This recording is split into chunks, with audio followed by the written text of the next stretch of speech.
Order, please stand for the Pledge of Allegiance. I pledge allegiance to the flag of the United States of America and to the republic for which it stands, one nation, under God, indivisible, with liberty and justice for all. Bruce, roll call, please. Councilmember Barrett. Here. Here, Councilmember Ellis. Here. Councilmember Gazelle. Present. Mayor Kaczynski. Here. Councilmember Cusick. Here. Councilmember Seeley. Present. Is Councilmember Bisbal is not here? Yes, and I'd like a motion to excuse him from today's meeting. So moved. All those in favor say aye. Aye. Our regular meeting was February 19th. Minutes are on page 3 to 7. Please review them, and if they're acceptable, I need a motion to approve the minutes. So moved. Second. Any further discussion? Not. All those in favor say aye. Aye. We had a closed session meeting on February 19th, and the minutes are also enclosed, pages 8. Again, I need a motion to accept the closed session meeting notes. So moved. All those in favor say aye. Aye. On pages 9 through 15 are different commission minutes and committee minutes. Again, we're accepting it in the public domain. I need a motion to accept. Accept. So moved. Second. All those in favor say aye. Aye. Public comment. Any public comment? Okay. Well, Chief, this is a big honor here. You got the whole force. I don't know who's protecting the town, but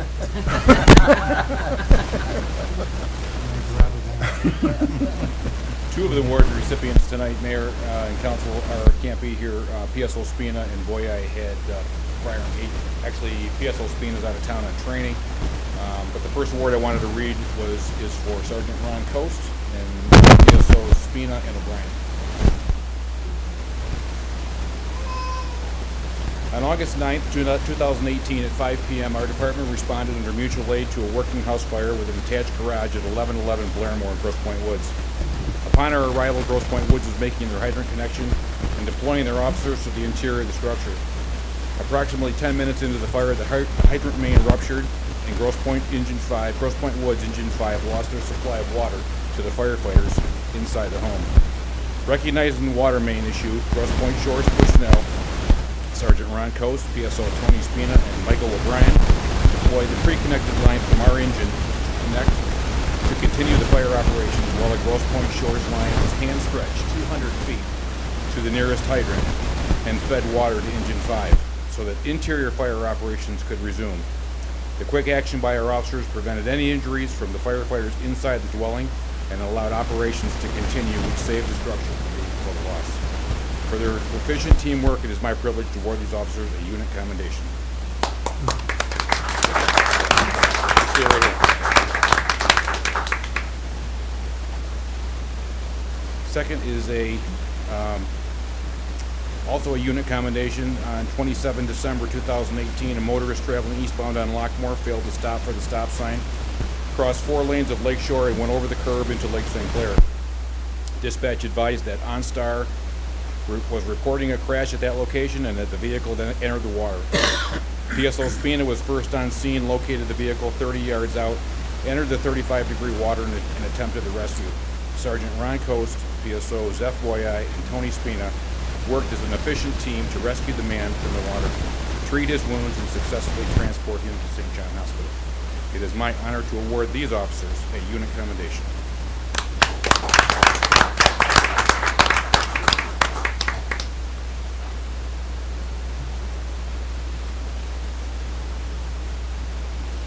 Next, if Lieutenant Ken Wierenski, PSO Jason Cook, and PSO Ryan Wilson would step forward.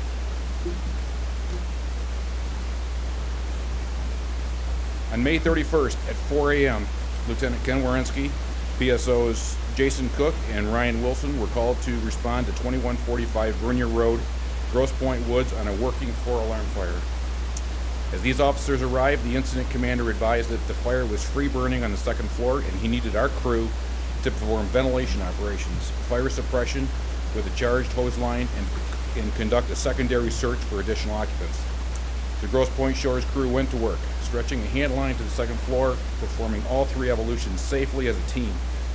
Multi-alarm fires require well-coordinated teams to perform specific evolutions to extinguish the fire. The response team of Lieutenant Wierenski, PSO Cook, and Wilson safely achieved this objective. It is my privilege to award these officers a unit commendation.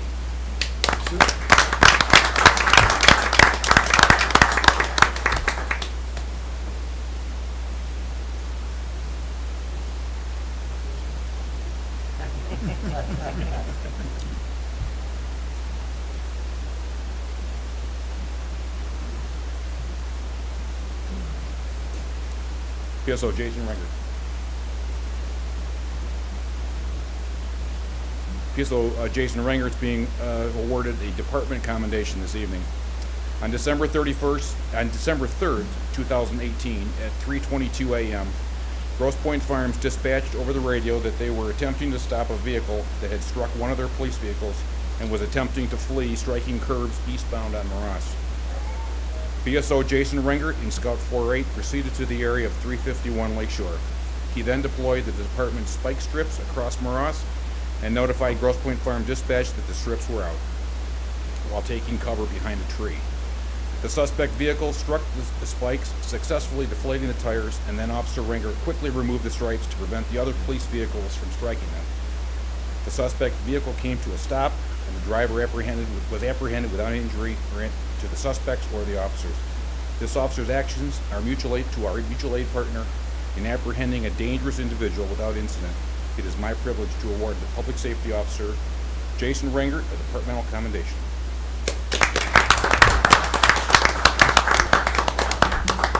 And the only thing I'd like to say in closing here is that if you notice, three of these awards are unit awards, and that means that these units are working well together. They're working as a team, and that's exactly what we want on the streets. Thank you, men. Thank you. Thank you.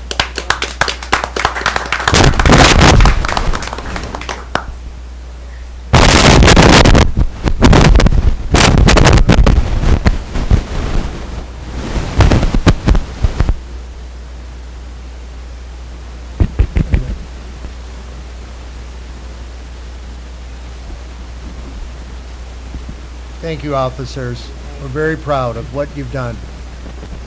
And Chief, we are the oldest public safety department in the country, right? And not only are we the oldest, we're probably the best in the country, so, thank you. Report by chairperson. Rhonda? Do we want to wait till they all come back in, or? We're close door. Like a bigger audience, is that what you Good evening, everyone. In your packet, you have your list of transfers for the months of March. The only thing unusual with this sheet is the bond payments that we make twice a year. The April 1st due date is for interest only on the bonds. Tax distributions are now officially over for the 2018 tax season, so that's one good thing. Following that, you have your check register for the checks issued since the last council date. We had some water main breaks and a few accidents, so you'll see the Frizzard electric bills are large because I believe there's like 3 light poles that were hit. So the chief will be feeding after the insurance companies to get reimbursed on that. The salt payments, we put on the down payment for the new fence at the park. Do you have any questions about any of the other roads?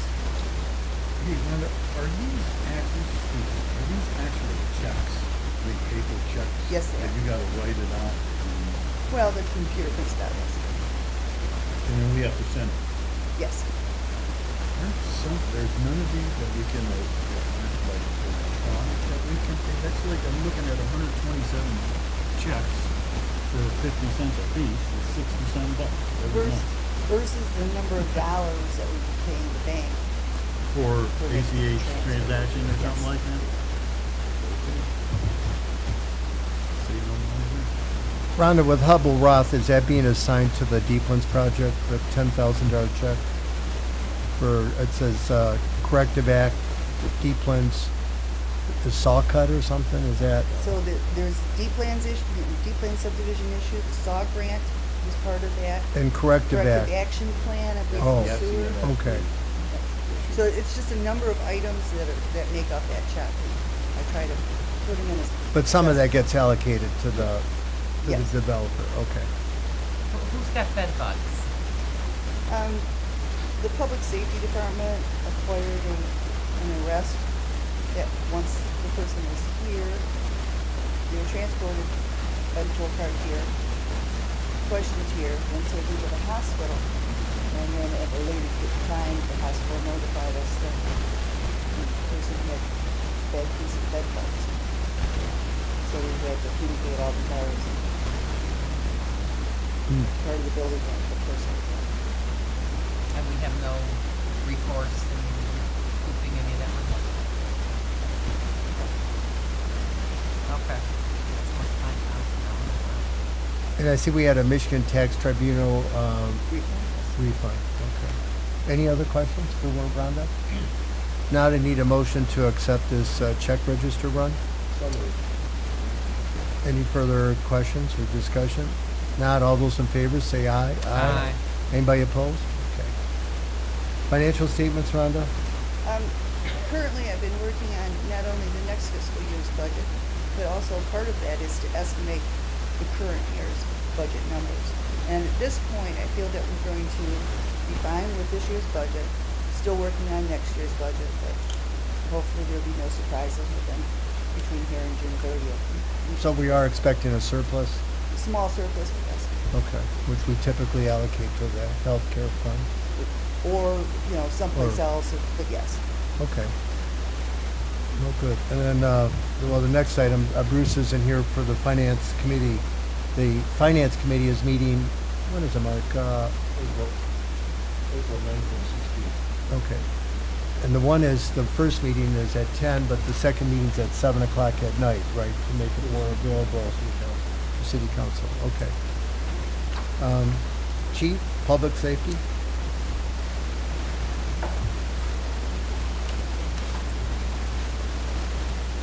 Good evening again. Before I get started on the annual report, I just wanted to advise council. I had a brief meeting with Councilman Cusick yesterday, and we met in regards to some of the changes that will be occurring in and around our campus here.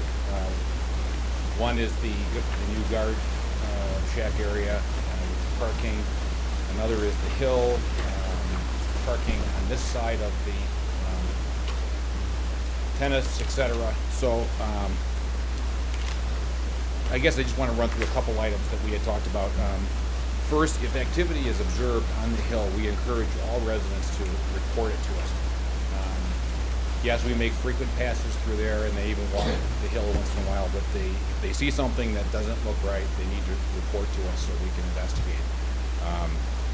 Soccer brings some parking issues with prohibited parking at the park. We will allow soccer parents to utilize Vernier Road. We'll blockade it the best we can. And we've also had an issue that has been brought to my attention a couple years ago was the no parking here at the corner on Verner and Mishaw. Now, we have posted it, no parking here at the corner. It's about 75 feet currently to the intersection. We're gonna replant the sign and move it further west. I figure, I'll look at the ordinance, but I think 35 or 40 feet is probably plenty for the drivers to be able to turn eastbound onto Vernier Road. So that's something else that we're looking at. And weather permitting, we will again allow soccer folks to utilize the grass lot out here. If it's soft or it's been raining, we can't open it. But if weather permits, we can do it. Did I miss anything? So, Chief, can I just bring up the point when you said you're gonna move that parking closer to Michelle than it was last year? Are you going to make sure that we can actually see to pull out into Vernier? Sometimes when those cars or vans are too close to the intersection, it's difficult for us to see a car coming this way as we pull out to turn left onto Vernier.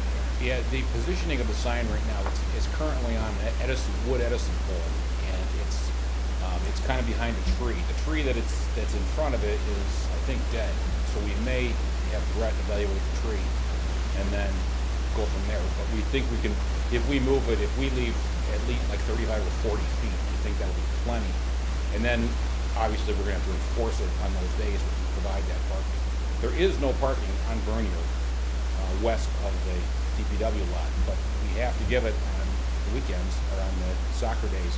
And with no soccer being played after noon, we should be okay. But they no longer will have access to the park.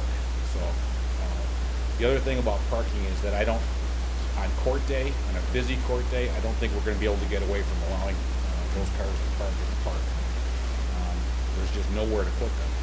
They end up on the lawn, they end up blocking areas, so that's something we're still kind of investigating. But some days on court days, we have a full house here, so. But that's mostly in the morning, isn't it, Chief? And that's just Well, we have twice, AM court dates early in the month Yeah. and PM court dates start at noon. And it causes a lot of, they they park in the circle and they park on the Snake Drive going out. So we try and monitor it the best we can, and Could we have employees on those days park in the park and not back here on the lot or over there? I suppose that's possible. If that's the wishes of the council, it's certainly we pass that along. I mean, Well, I'd it's- rather have the employees parking in the park and gaining access over there than non-residents, and people from work. It would just be those 2 days. I think that's certainly doable, yeah. Because that would free up quite a bit of spots there and, 5 or 6 here, 6 or 7 there. And maybe that's enough, I don't know. Chief, the two residents Doug and I met said that we're not locking the gate at night. Is that, Which if gate is that's that, sir? the gate from the Schroeder Fieldhouse building where the restroom is? That gate's open? I can't swear to that. I don't know. I think it's normally locked, but there's access. There's really no locking people out of the field because there's open access on public sides. Because she says that's where all the contractors, they use the building, and, the restroom and whatnot. But the restroom should be locked. As far as the gate itself, I see what you mean. The gate that goes from The gate that DPW goes, yard. yes. Let me talk to Brett because I think that, because if there's an event, if there's like a baseball game, they're going to leave it open. Right. But then she said on her court, then they double park. They park on both sides, and she has a Suburban. She said she can't drive through. That's an issue we're going to look at because currently it is posted on the north side of Mishaw. It is posted no parking anytime. I think we need another sign in there. Granting one side parking should not be a hardship because most residents do not park on the street overnight. They don't because we enforce that as Right, well. So, right.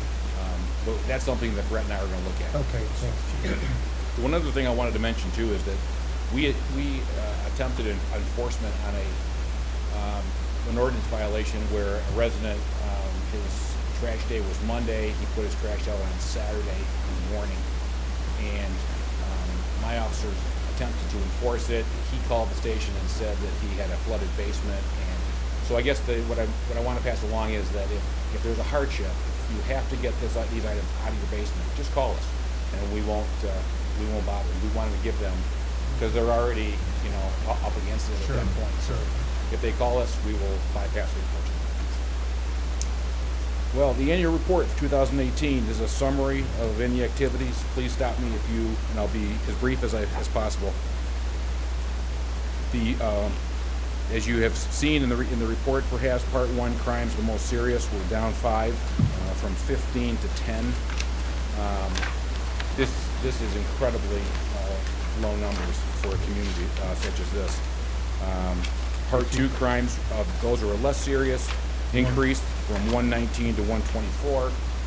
However, many of those are generated by officers. So, Just, the Part 1 crimes, how many of those are at the park? how many of those are At the park, 0? okay. Part 2 crimes, how many at the park? No, if you don't know right off. No, we haven't had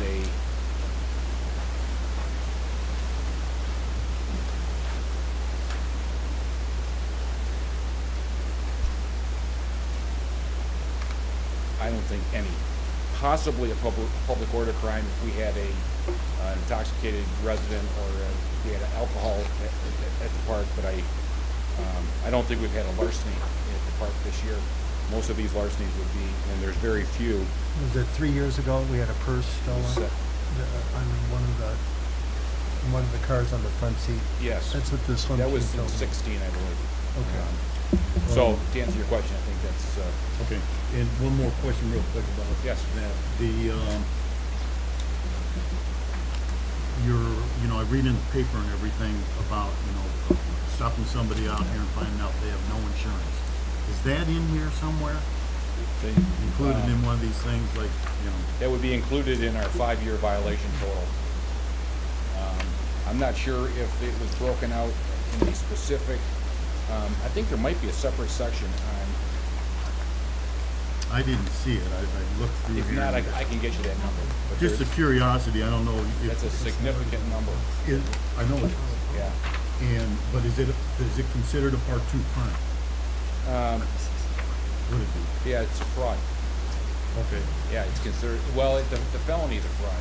The other one, No proof of registration. no proof of insurance is something different. Like if you have fraudulently, and we have had those where we call the insurance company and they say we've never heard of this person, that would be carried under fraud, which is a part 2. And that's why it's Then it would fall in this 34 number? correct. Okay. And then, one other thing. Mm-hmm.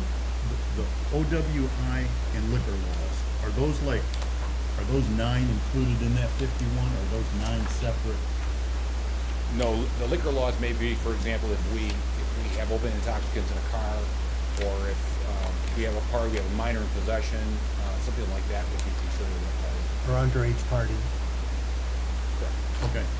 But you can see the OWI numbers at 51 and fraud and identity theft at 34 account for a significant number of those. And those numbers are generated by us. So part 2, the number in the part 2 crimes is not all that significant because it's initiated by the officers. Okay, yeah, but at 34 fraud identity thefts. That's a lot. Those are, many of them credit cards, maybe some of them are stolen social Identity. security cards, obtaining accounts in fraudulent names. And it can be, we take the report to the resident or his insurance company, but many of them they're not perpetrated here, the resident lives here, so. And so those are all grouped together then, when you're saying the 34 for this past year? Yes, Whether it's happening online or whatever, if they live here, the too. fraud cases, correct. The auto theft, chief, that was the one on Hawthorne and then Woodland Shore? Were those two? One on Woodland Shore and one, Or Hampton, was it Hampton or That's part Hawthorne? 1. yeah, those are explained in the letter. Yeah. they One were of them, the spelled out. key fob was in the car, and the other one was there was that was a fraud where he presented the $9,500 in counterfeit $100 bills. It's in the letter. It's described in the front of the report. He didn't check the envelope until the car was already rolling, and he was rather disappointed. We did, however, recover the car, and we broke up with federal, state, and local. We broke up that counterfeit. It was a nice piece of work. The assault, is that resident to resident? That's not resident or to officer, correct? That's not. I believe that was a domestic. Domestic.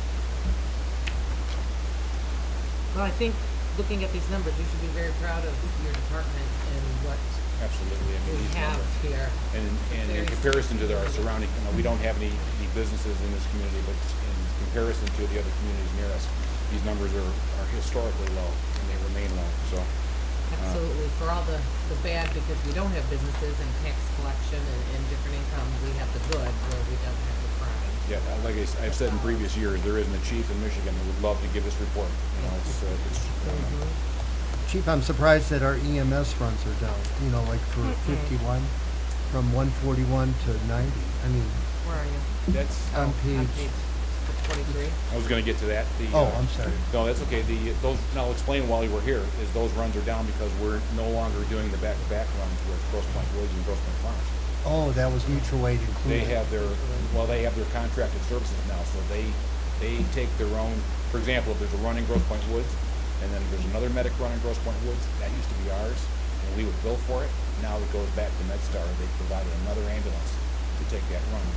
So we haven't been out of town on mutual aid. Even if you're closer, even if you're in a better position to render the aid. They have a contract with MedStar that says they Wow. take it. We haven't been out of town on a medic run since October 21st at 17. So, How's that affected us financially?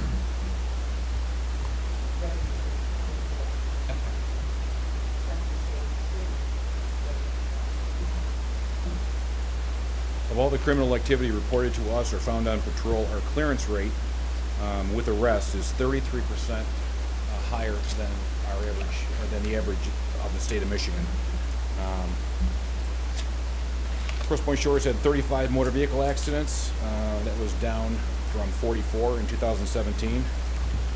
OWI arrests remained essentially the same at 51. Patrol officers issued a total of 1,557 violations in 2018, which generated over $356,000 in revenue. EMS runs decreased from 144 to 109. Grosse Pointe Shores requested mutual aid from MedStar Ambulance 3 times in 2018, and I wanted to note in one of these calls, we received mutual aid from MedStar, and the response time was more than 18 minutes, which is so far, beyond our normal response time. I just wanted to bring that to your attention. Chief, was that, why did we need mutual aid at that point? Were there 2 incidents? Our ambulance was out of the quarters. Okay. And did that 18-minute response time result in? It was a negative medical call, effect? but we don't feel that, my paramedics don't think that it affected the safety of the patient. However, dispatch information is invariably wrong, or it's minimized, or and things can develop. You have a person whose leg is bleeding. Did they skin their knee, or did they lacerate their femoral artery? So there's a lot of differences between dispatch information and actual run information. Did you bring that up to MedStar, or was a report filed? Well, how does that work? Did you file? My instructor coordinator looked into it with them. We have no clout with them as far as, and they do, for the most part. I will tell you that in a serious accident we had on the south end, they were there for us, and we appreciated it. They do a good job. I just don't think that they're up to Grosse Pointe Shores standards. Quite simply. Chief, our policy regarding the ambulance run, we don't rebill the residents, do we? Other than what they collect from the insurance? We bill insurance only for residents. Only, That's right. correct. And then we waive the difference. That's correct. And that's normally not an issue because most residents Okay. are insured.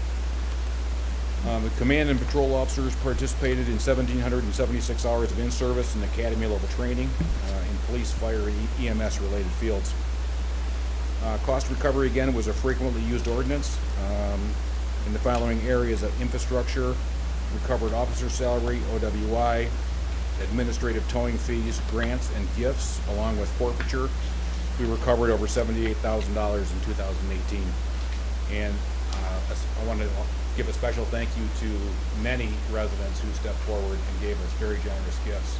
As you're well aware, they bought the new computer for our medic, and these residents they come to me and they say, what do you need? And so these type of gifts are really beneficial to the department.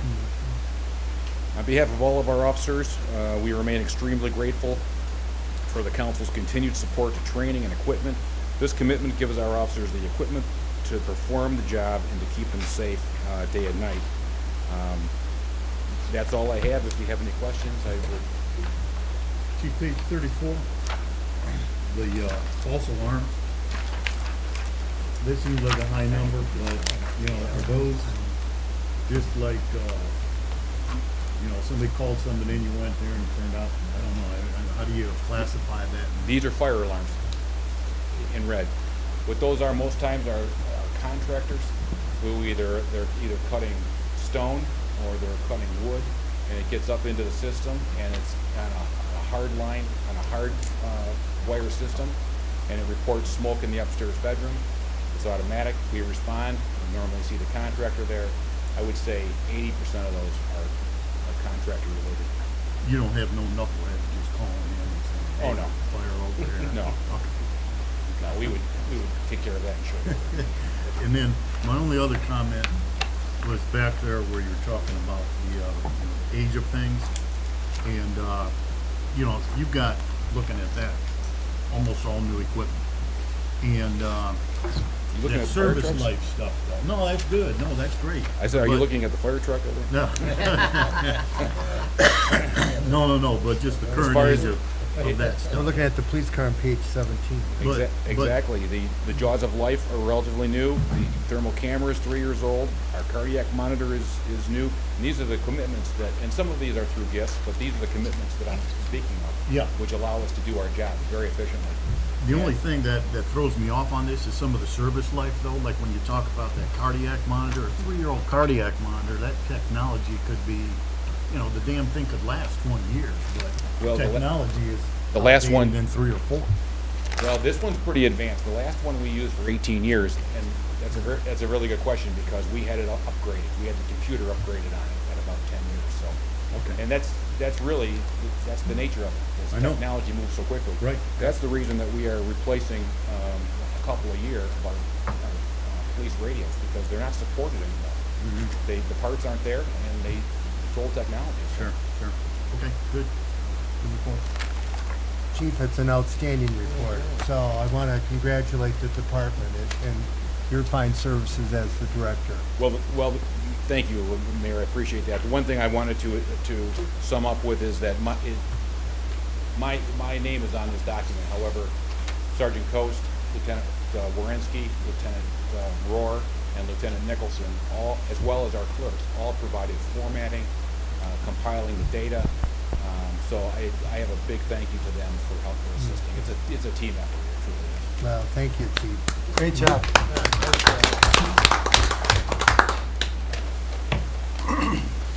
All right, Brett's not here. Bob was gonna Right. take it. Okay. Got a couple things from Brett as he's cruising down the Caribbean someplace. So, just doing some temporary work in and around the park for cleanup and then get ready for the park for the summer. Got about 3 or 4 water main breaks that have to be repaired. If you look on, make sure they did some major repairs. And, should be completing them up very shortly. Drivers been taking down streetlight poles, as the chief has said earlier. There's about 3 of them down right now. And there's some additional lights out. And the gas company crossed the street from going in the asphalt. Put the new service on the asphalt for a couple of hours. So he's working on all the issues, get them all completed. And that's all I have in his report. That's all this morning. Any questions about Public Works? Okay, Park Committee? Doug? Yeah, we met last week and went over a bunch of stuff the committee did. And the tennis courts, there's some small little settling that they've looked at, and Brett's, though, taking care of that, and we'll check into it, of course, before season gets started and everything else. The gatehouse is pretty much done. The road just needs to get fixed, grass planted, put the fence up, the new arm, and it'll be ready to go. And I do believe that's all scheduled to be completed by Memorial Day.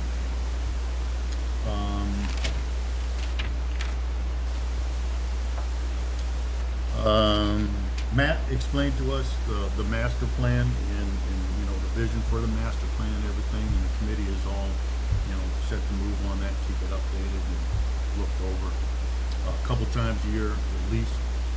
So, a new tot skate is gonna be put in, starting pretty soon, and once again, that should be done by Memorial Day.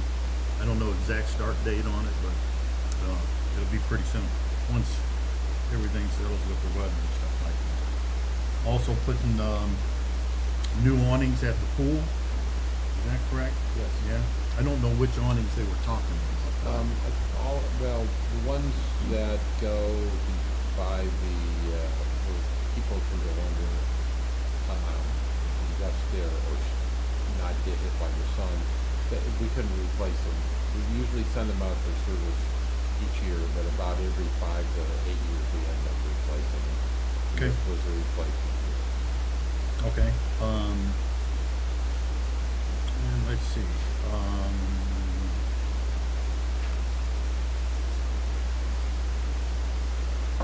yeah, the only other thing, I mean, like, well, I'm gonna pass on talking about that right now, the July 4th thing, but, the committee also went over the park rules, and, we made our comments, and provided them back to Lynn, and Lynn is gonna, incorporate the things that have changed since it was last revised in 2016. There were a few things, nothing big. They had something about the dog park was gonna get a water fountain and new key fobs. Well, they got it. So a little bit in that paragraph's got to change. 4 or 5 other minimal little things within the park area rules. The harbor area rules, to me, have changed quite a bit. And you might want to take a look at those, whoever wants to look at it to see what updating needs to be done. And she can update it all at once instead of doing like the park now and the harbor, 6 months from now or whatever. She can make them wholesale changes. And my last question is, do those changes have to be approved at council? I don't know, Mark, what our practice has probably been to vote on it. Forward to the council and, for the next meeting, I'm sure we'll get them by then. You'll get them in advance to read and stuff Okay. like that. Okay, that's all I got for fun. Okay, I have a couple things, questions for the park.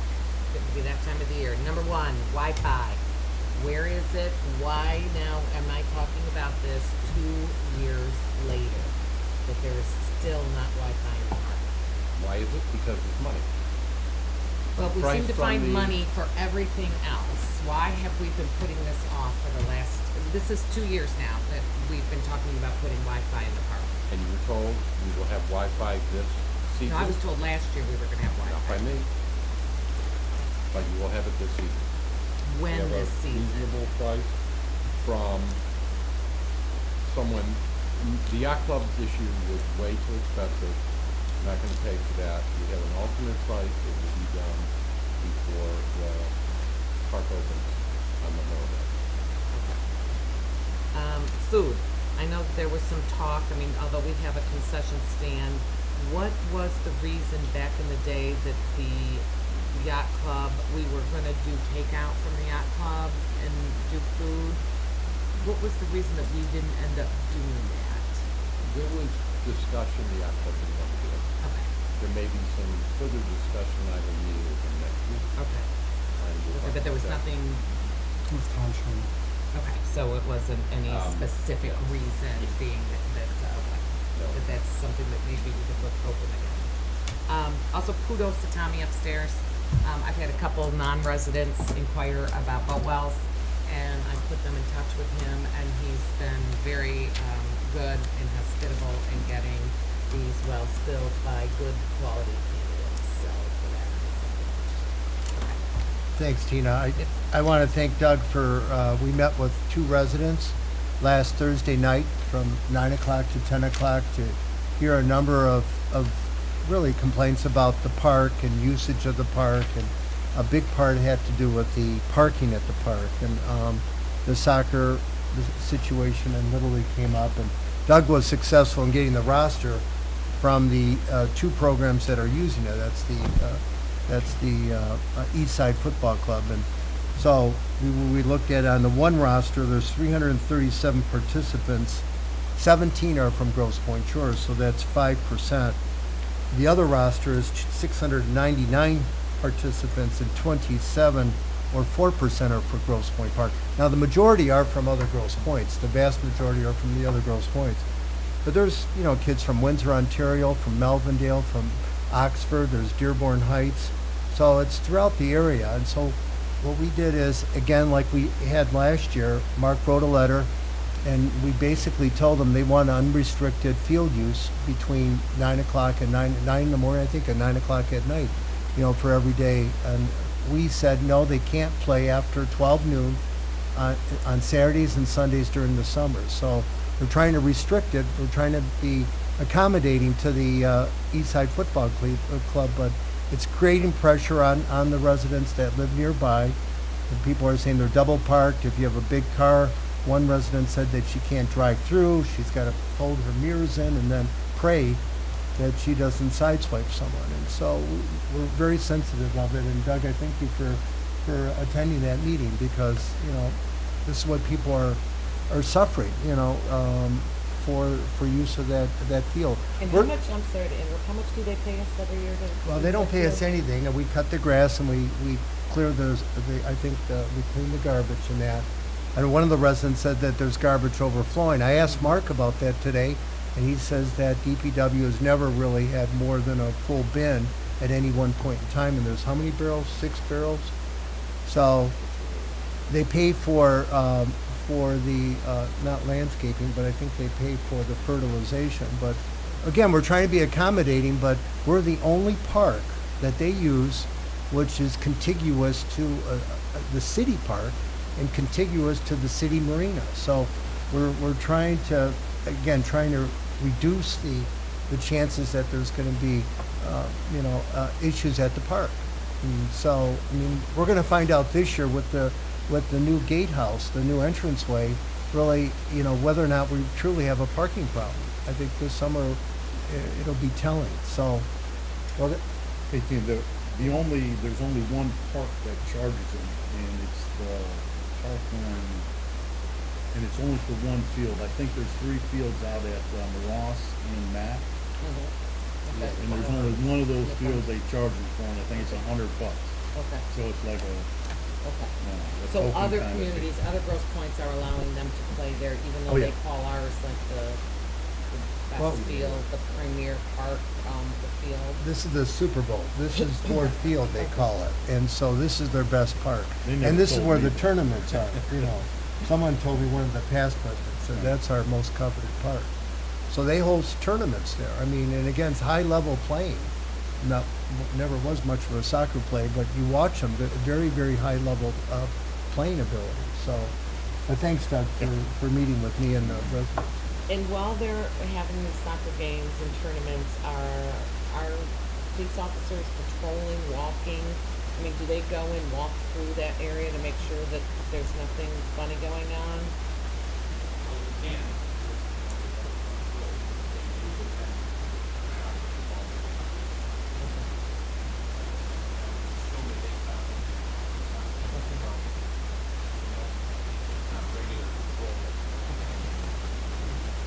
Well, one resident last Thursday said they come, they bring their launchers, and they walk right through the side lots of the homes that are abutting on Schroeder Field. And there's gates on most of those homes, and many of them are not locked, but, you know, these people see that.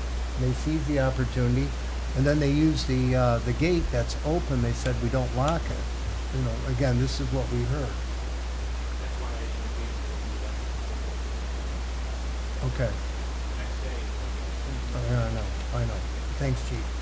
Harbor Committee? Dr. John? Good evening, Mayor. Good evening, Council. As you know, we had a quite cold winter, lots of ice, so we're still waiting for that to dissipate so we can get a clear count on pilings, docks, seawalls, what needs to be done with K&D Marine. So we're going to be contacting them. Also, we'd like to ask them to install a new seawall channel cap from the kayak area to the east walkway. And Tom said there's very few pilings that have popped, but we have to wait till the weather definitely changes in the temperature differential to see when that happens and occurs. The well rentals are going really well, and sorry about that. And I believe that the yacht club is going to, whatever remaining wells are available, they're going to take them. So I'm predicting 100% full this year. Okay. With corresponding with the new park rules, we are going to have a meeting in April and go over the harbor rules. So that will be done next also. John, can I ask if the wells that the yacht club are going to rent out from us are inaccessible from their walkway if people don't wanna use the gated walkway, On would the they east be, wall? right, would they be parking in our lot? Or would we be issuing them a park pass, therefore parking I don't in think our they would, I park? don't think they would need one. I would say just make them use the key and use the east wall or the little gate between the little harbor. Okay. Yeah, they shouldn't have any need. It's the same key, isn't it? Yeah, they shouldn't have That's to what park they- over there. They have their own parking lot. And if you're renting the wells, then I need to make any rule that you would want. Okay. We don't need the additional park. Sure. if they- You collect the key at the end of the season? 'Cause that was a problem before. It's the yacht club's key. It's not our On key. that lot? Yeah, it's not our, it's And not they our change lock. the locks every other year, I think. So the yacht club issues a key to a member, and then the member can go through the gate. I know the routine. Okay. But a lot of times they leave that unlocked. They don't, if they come through, they don't put their lock back A up. lot of people know they're coming back, or they've got kids with them, they go to the pool or whatever, maybe get something to eat, and the kids wanna come back into the park. And the parents don't wanna entrust them with the key and walk them back, so they leave the gate ajar. I mean, May I suggest maybe installing an electronic system that you have to lock or closure or They put did a put TV clo- up there, you know, maybe? They did put closers on the gates 2 years ago. I think that's taking care of most of it, because you can't really leave it ajar. No, I go through there all the time. I always just Yeah, shut it. I don't think but, it's a- you know, if a kid decides to take like a rock or a, you know, can, an empty can or something and put it in there so it doesn't close, there's really not much you can do about it. Okay, good. So we're just waiting for the weather. It's still icy and dicey, so it's not, in March. We had a lot of repairs last year, so I would hope that it's minimal this year. Finally, yeah. How are the finger docks, are They're there in good. terms of Everything's- damage? Everything's looking nice so far. Okay, good. Have you given any thought to what we're gonna do about the weed extraction this year? I know last year we had that intern that was really up on cleaning out the harbor with that weed machine. Harvest. So we do. It's called a we do. Okay. Yeah. I mean, the harbor never looked better than it did. It's still gonna last year, take but- place. Okay. It's a trade-off. The yacht club provides the labor, and I believe the shores takes the waste. Okay. Okay, good. Any other questions about the harbor committee? If not, thank you, Doctor. Thank you. Okay. Infrastructure, Bob? Just, on the seawall, with no further action right now, although last month I talked about the 100-foot that's deteriorating, that's now increased probably over 200 foot, it's getting worse. Ice and wind is, and the water is deteriorating rapidly, and it's that's all being worked out with Mark and Shane and other off in about a couple weeks. That's all I have, Mr. Mayor. Okay, thank you, Bob. Improvement Foundation, Brett? Are you, Council, Mr. Mayor, we had a busy night last night. I heard you had 40 I've had a people busy there, week, huh? it's only Tuesday already. We had 2 meetings last night at the foundation. One was the annual, where we elect our new officers and we appoint new trustees. I'll be happy to say that for the first time in many years, our roster is full. We have 42 new trustees. 11 of them are new as of last night, so we got a whole new group of Great. faces coming in and new ideas, so. Good job, good Morale job, is high. Brett. New officers, I'd like to announce that Rob Sattler will stay on as secretary.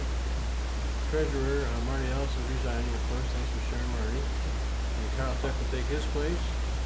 We have a new VP, his young man, his name is Dan Fleming, who's over here on Bernie Road. And you're stuck with me for one more year, my second term. So Yay, all right. and we'll move forward again in a year or so.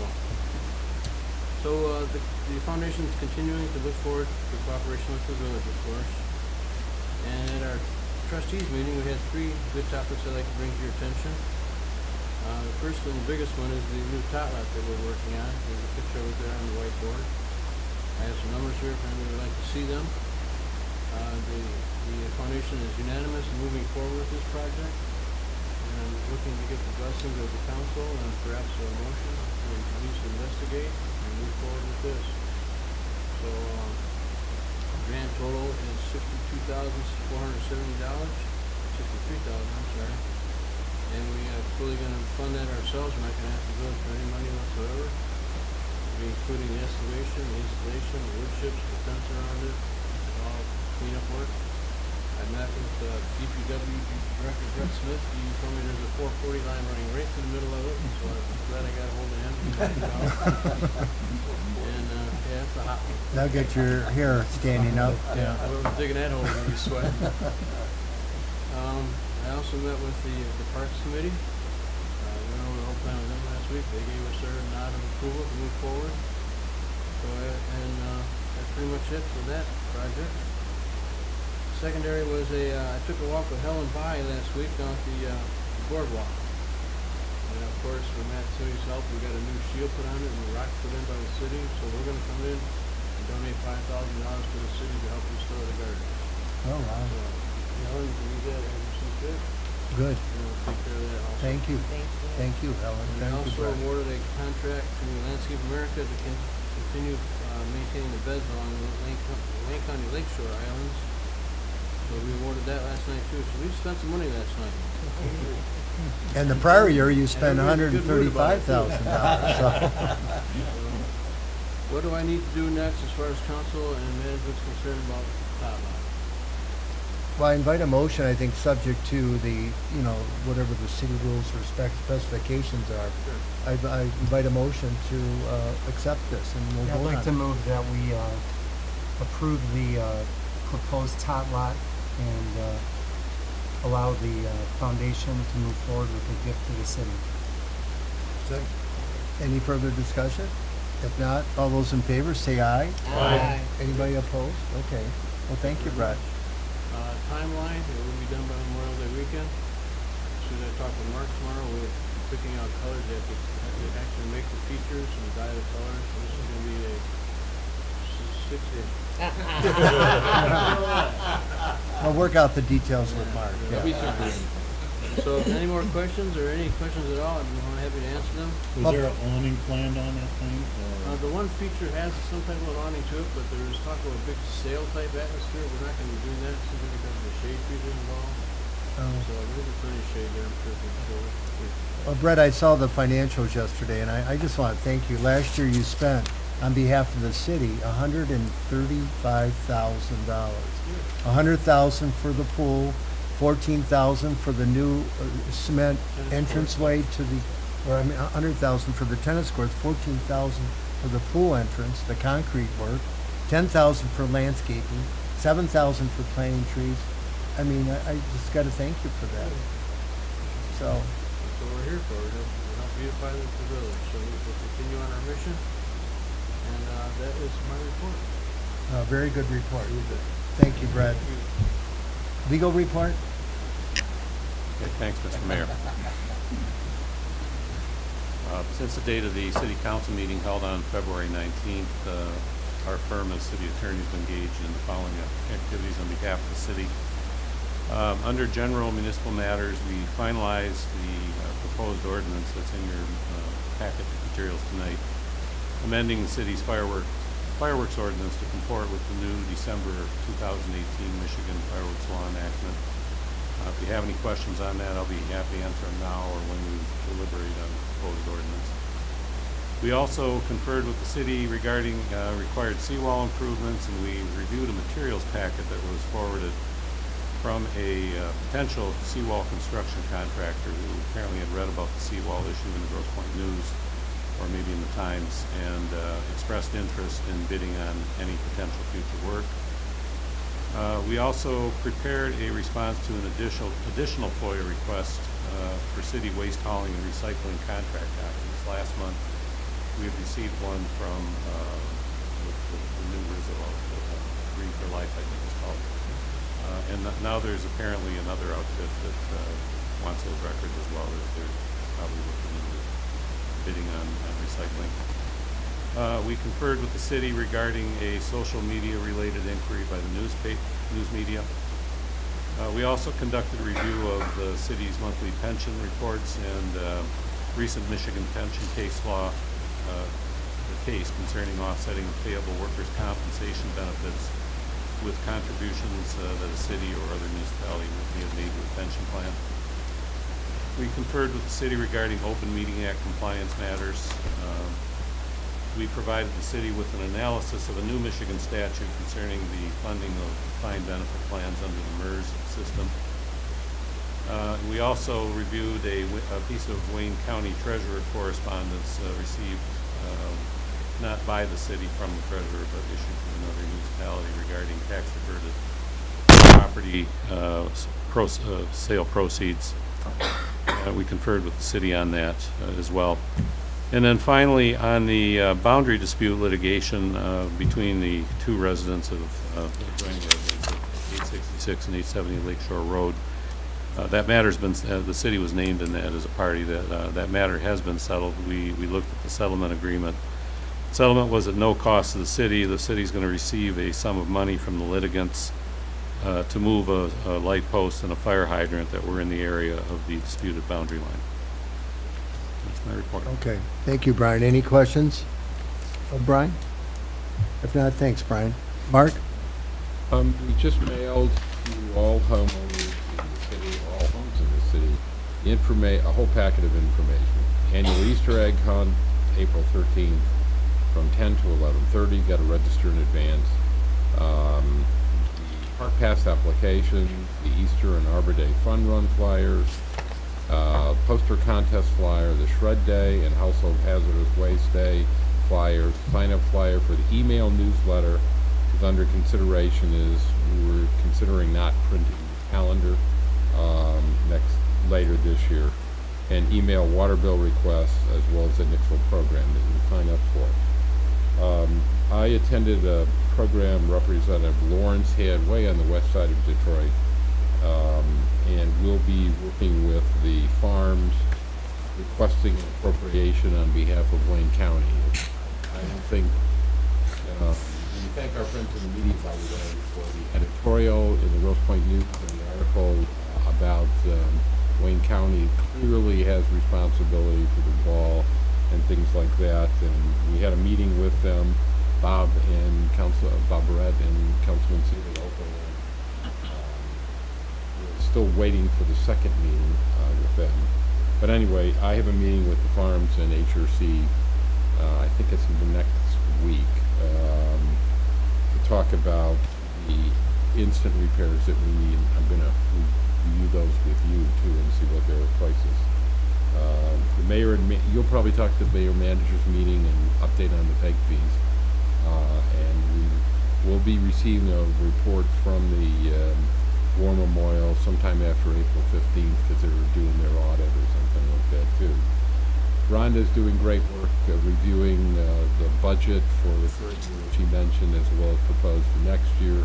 Got the two meetings scheduled, one with council here to go through things after the finance committee has gone through the draft. Strangely enough, we have talked to several people in the last day or so who I haven't seen the ad for the park director position, but because it hasn't been written yet, but we've had several people interested. We've talked to one person who sadly is not interested, but there are several others, so we'll be continuing. So we are looking, we have projected monies in the current budget as well as the next year's budget for a part-time park director position. And we are taking applications. If anybody's interested, have them contact us. It will start probably in April, maybe in April 1st through November, maybe mid-November, some weekend work, and people can contact me for additional information. We're working again jointly with the farms and the other growth points, but the farms are sending out the bids with Waste Management, Waste and Green for Life, was the current contract that we jointly administer for recycling. That's going out for bids. We may be looking at trying to get a one-year extension because the market is non-existent on recyclables now. Current bid on the west side of Wayne County added a $50 per ton price to the collection and distribution of that. And that's all I have. All right, thanks, Mark. Any questions of Mark? The one thing I want to emphasize is these meetings are public meetings. When Mark was talking about the finance meeting, we have one on, April 17th? Or that's at 7 o'clock at night. That's open to all the residents. And then the one on I think the previous week, the Tuesday, is at 10 o'clock. But all the meetings are open to the public. And I think it's going to be behoove us to do a better job communicating to the residents about upcoming meetings and that. And that's why we're going to work and maybe even develop a communications committee for next year so that we get more information very quickly to the residents. People don't know.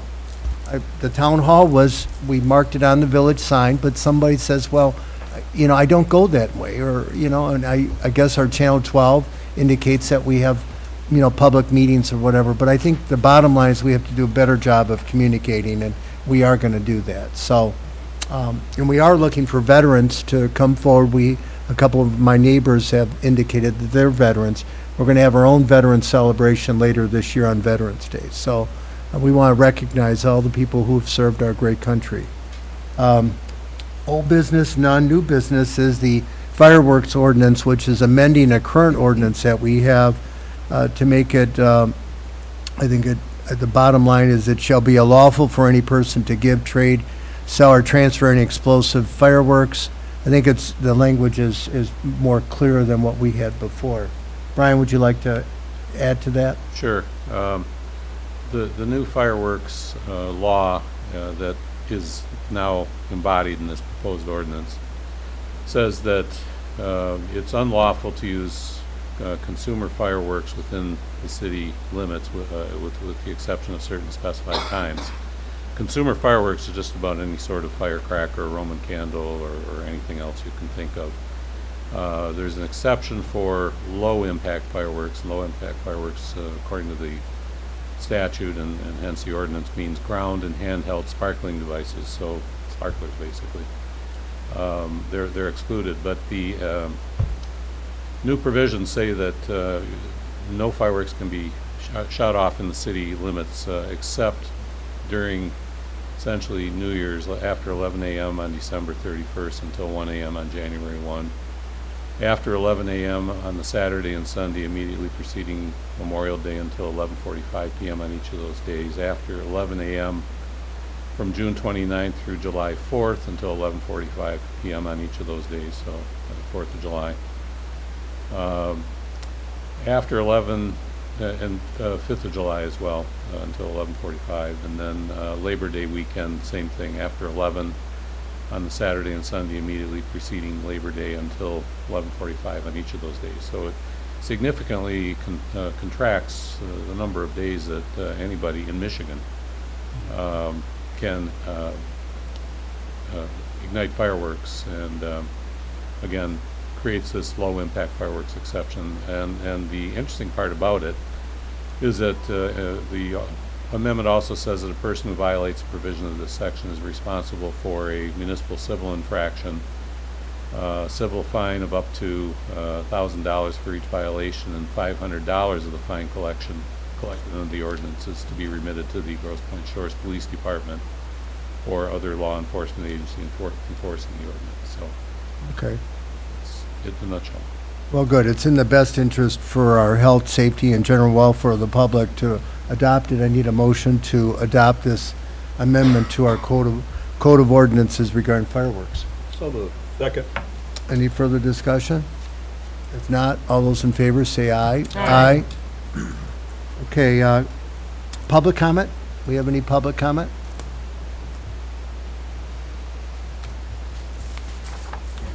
Arlene Smith, 15 Woodland Shores.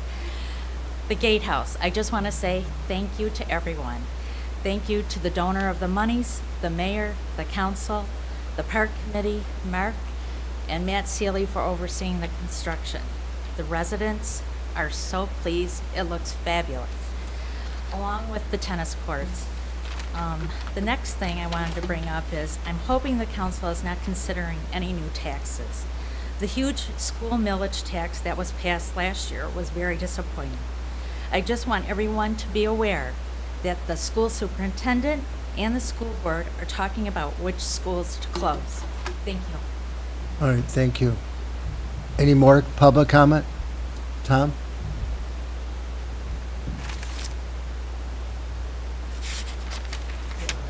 Tom Ellis, 60 Lockmore. Couple things you just brought up about the communications, and that was something we talked about on committee a little bit too. And what we had suggested is, I know Tom sends out that email every month. It's got his name on there. I think maybe you should create another domain name, like Grosse Pointe Shores, notifications or whatever. I talked to him about that today. Okay. That's a really good idea. All right. So that was the one thing I had. The other question I had was, have we incurred a hike in our water rates from the last billing cycle? Okay. And is there any update on the separating the sewage as to the water usage? Because you said there was going to be some software coming in place. Yes, it'll be in next year's budget, probably, still looking at September, maybe a little earlier. September of 2020 or 18? September of 2019.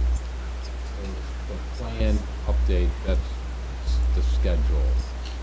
And once we have that, we put out a postcard, as you know now. Right. And others do it in a different way.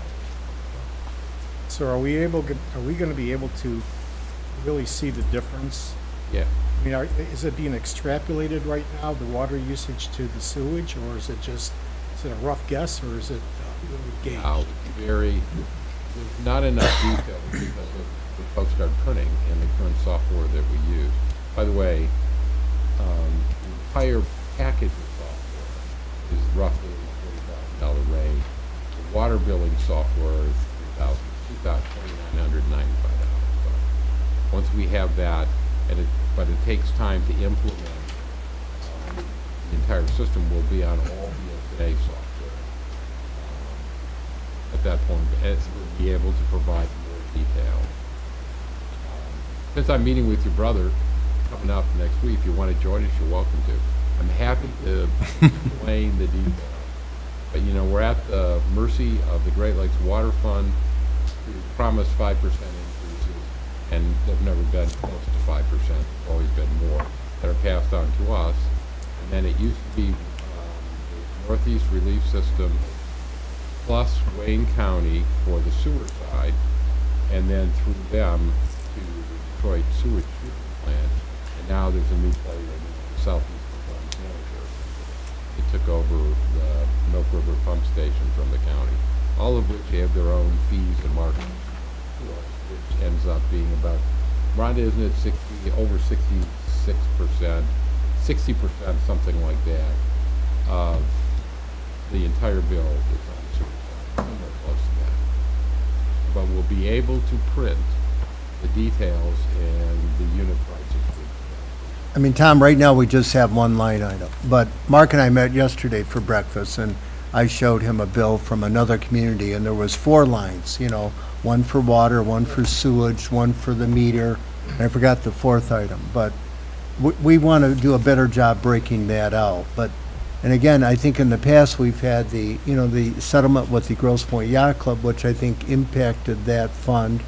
I mean, so there are other things that impact that fund, I think. I know your brother's meeting with Mark specifically to go over that. These are just things that we talked about within my neighbors and my brother's meeting. When more people call me to complain about the water bill than they it's do pretty about high. the property tax bill, and I know, What was stated at the one meeting, and I really take exception with it, was we were discussing like other communities, what they're doing, like Northville and Livonia specifically. And it was mentioned by a council member that they don't have, they're old, they're young, they're newer communities, but they're not. Livonia's a very old community. Northville's got some very, very old sections. So I don't understand why they're in the 5 and 6s and we're up in the teens, the low teens. So that's things that hopefully we can get to the bottom of it, other than, these I speculations. could tell you a perfect example quickly.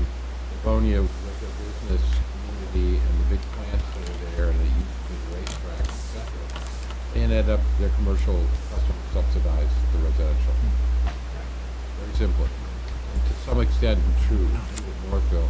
City manager's a good friend of mine in Northville, and they had Northville Downs, even though a portion, they get some money from that. I think that's closed now, but It's closed. again, downtown businesses, you're able to charge, but we'll be talking, you'll get a lot more information about that. Thanks, Tom. Any more public comment? Okay, no more public comment. Council comments, Bob? I have nothing to add. Matt? Yeah, I'd just like to say that as a result of that town hall meeting we had a few weeks back, we had some residents that had requested a tot lot at the park. It went from a request to Brett and the project committee of the foundation exploring different designs, different contractors, different pricing. And it's gone from that now to the last night the foundation agreed and voted unanimously to donate a $63,000 Todscape to the park, and then threw in another $5,000 for improving the landscaping and gardens that were destroyed by the lake coming over the seawall prior to the splash guard being installed. So it was really nice to see our government in action, where we have an open meeting of the community speaks out, and it goes from that into concept stage, into being funded by our not-for-profit within the community, to now by the time the park opens on Memorial Weekend, we'll have a brand new Todscape. And I just think that that's where we want to be. We want to be in a place where we've got the fundraising arm of the Improvement Foundation, the park committee, the residents, the staff, and the council all working in unison. And I have to say that if you would have told me when I first came on and became the liaison to the foundation that at one point within a 12-month period of time that we would receive $205,000 in donations, $135,000 from last year, and last night was the meeting, the kickoff meeting for the new year, and they came out of the gate with a $70,000 donation. It's just really, really nice to see it all coming together. And Brett, I want to give you a lot of credit for your leadership and the way that you brought people together. And I'd like to also say that I really appreciate the time and talent that Marty Ellis donated as treasurer. He's going to be missed, but we really appreciate a lot of the new residents stepping up and becoming trustees. I'm excited about where we're at with the way this new master plan is going to pull all of these different entities together. And I think we're going to see a lot more results go from concept to actual completion. And that's exciting. Another thing that came out of that town hall meeting was a request for a survey of the residents. We don't have really the budget to spend on a huge survey. We're concerned about it. We had a template from a survey that the Grosse Pointe Shores Improvement Foundation had put together a few years ago. We were going to try and cobble something together ourselves. Doug met with Jenny over at the Grosse Pointe Chamber, and she has given us a ballpark idea of what it would cost to do a professionally run scientific survey. And we're going to have a committee meeting in the next week or so and put together a survey and send that out. So that's another thing that went from a request at the town hall to where it's actually going to come to fruition. And then finally, Mark had been with me at one of the Improvement Foundation meetings, and I had talked about this idea of a concert on the 4th of July. And then we thought it might be fun to do a fundraiser with the library. I floated that weather balloon at the last meeting, and the public responded. They didn't like the idea, they didn't want to do it. And I started talking to people, and it turned out that a couple of modifications turned it into something that everyone was excited about. So I want to give the community an update and say that we have a band that's been engaged. The Teen Angels will be performing on the 4th of July inside of Osius Park. Mark was good enough to get the bandstand for us that they can perform on. And basically, it'll be in the park for residents only, and it'll be a really, I think, great event for the community. You know, you can spend a day swimming and barbecuing and boating, and then at 7 o'clock, the Teen Angels will put on a great concert right up to the start of the fireworks. One of the other benefits that has come as a result of this is that the Grosse Pointe Yacht Club, who's been shouldering the burden of the cost of the fireworks for the last 5 years or so, there was a point in time when we used to split them with them, the costs. We are now selling sponsorships at $1,000 a pop for advertising that night. Our goal is to sell 25 $1,000 sponsorships, and our concert will not only be a free concert to the community, but it will pay completely for the fireworks, so that the yacht club and the city no longer going to be concerned about how they're going to pull this off. And I'm hoping to make this concert an annual event so that neither the yacht club or the city ever have to be concerned again about how we're going to be able to put on a fireworks display for the community. So those three things that I wanted to talk about more than anything are just a sign of how when we communicate directly with the community and we take their input and work together, how things can actually come together and happen. And that's, I think, a real positive thing for all of us. So thank you. Thanks, Matt, and I agree that the town hall was very, very energetic. A lot of young residents that moved in, and I also saw the building. Gina? I just want to say, now that we saw some sun today, everyone's getting excited about the summer, and a lot of the focus is now on the park.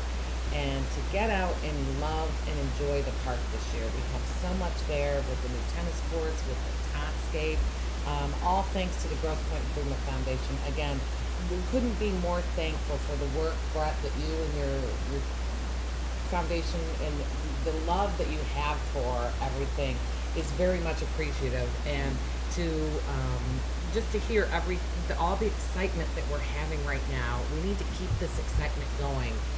The city is flourishing and thriving, from our public safety department to our management department upstairs, to Rhonda, to, keeping everything in such tip-top shape from Brett Smith. We have a lot to be thankful for, and we need to continue to be thankful and think positive, and let's do some positive things. Let's have a great 4th of July party. I mean, does that just not sound like so much fun? And let's do fun things and get people to move here and pay their taxes. That's all. Thanks, Gina. Very nice comment. Hey, Bob? Ted, Yes. before you go further, I'd be remiss if I didn't say that out of that goal to raise $25,000, already between Mark and the help of Billy Rafool, we're already at $13,000 that we have committed. So I think we'll make our goal and we'll be able to pull this off. Wow. Also, when I mentioned all of the new trustees that have joined the foundation, I wanted to thank Marlene Smith for all of her help. Thank you, Huge. Marlene. Thank you. Bob, any comments? Doug? I have a couple comments. I did receive the annual real estate sales in Grosse Pointe, and basically real estate sales in the shores remain consistent with prior years. Last year, there were 46 homes that were sold, and that compares to 40 homes that were sold in 2017. And in the 3 preceding years, it was 45, 48, 48. So that seems to be the mean. The valuations, though, our average price dropped to $604,000, Previously, it was at 820,000, and that may have been influenced by a few lakeside, lakefront homes that were sold. And in the 3 preceding years, it was like 540,000, 608,000, 580,000. But the bottom line is that homes in the Grosse Pointe Shores remain in high demand, and everything is stable. We talked about the seawall. We've been reading about the seawall. A lot of attention's been given to the seawall. And we talked even in the prior council meeting, the last 2 meetings, about liability. But the main concern right now is safety, the safety of the residents. The first order of good government is to provide for the safety of its residents. If you can't provide for the safety of your residents, you don't have much of a government. And so we really, I mean, I can't stress that this is a public safety issue. It's not a liability issue as much as it is, we worry about the safety of our residents. And Bob just told us today he was worried about a 100-foot breach. Now that's 200-foot breach. So it seems like it's getting much, much worse. Again, it's the safety issue that we're worried about. A couple years ago, we had a fund committee, and the fund committee was composed of volunteers from the community that were trying to bring new activities, some new fun things at the park. And we were looking for volunteers. We're trying to marshal their talents and time to try to come up with some new things to maybe fill up the summer days. We talked about beach volleyball, maybe with the other parks or within our own city, 3-on-3 basketball tournaments within the city, maybe with the other Grosse Pointes, like the lakefront swimming program is. But again, we're looking for more activities, particularly children-related activities. We'd like to, with the library help, bring these rolling book carts to the library. Some of the moms that came to the town hall offered to do it and have storytelling hours, on certain days during the summer. I think these are great ideas, and I think that it'll be an extension of really of the school for the kids, so the kids know that reading is a fun thing to do. A lot of this came from the town hall, and I guess we have our next town hall on May 11th on Saturday. But you learn a lot when you get closer to the residents. When you get you hear the concerns. Sure, it's fine to meet with one person or two people, meet the mayor or Doug, as you and I did one evening. But the town hall really gets you closer to the residents, and you hear really what makes the town tick. And we're going to continue with these. We have at least 3 every year, and we learn something every time we go to one of these. So again, the one other thing I heard at the town hall is about the communication and how we can improve. We have to get better at this. We have Channel 12. We have exclusive domain of Channel 12. If we don't use it, we lose it. It's a part of our agreement with Comcast. So maybe that's going to be the media. Maybe the electronic way with emails through a common domain name, Tom, because I get emails all the time. And again, if you know what's going on, then you can attend meetings. So many people tell me, I wish my neighbor down the street, the doctor, said, I wish I knew that you had a finance meeting. I would have been there. I have some concerns about our roads or this road or that road. And so we're going to try to do a better job of communicating. We need your help, though. We need you to provide your email address. We don't have many email addresses. I don't think we have half. We're probably not even 1/3 of the community.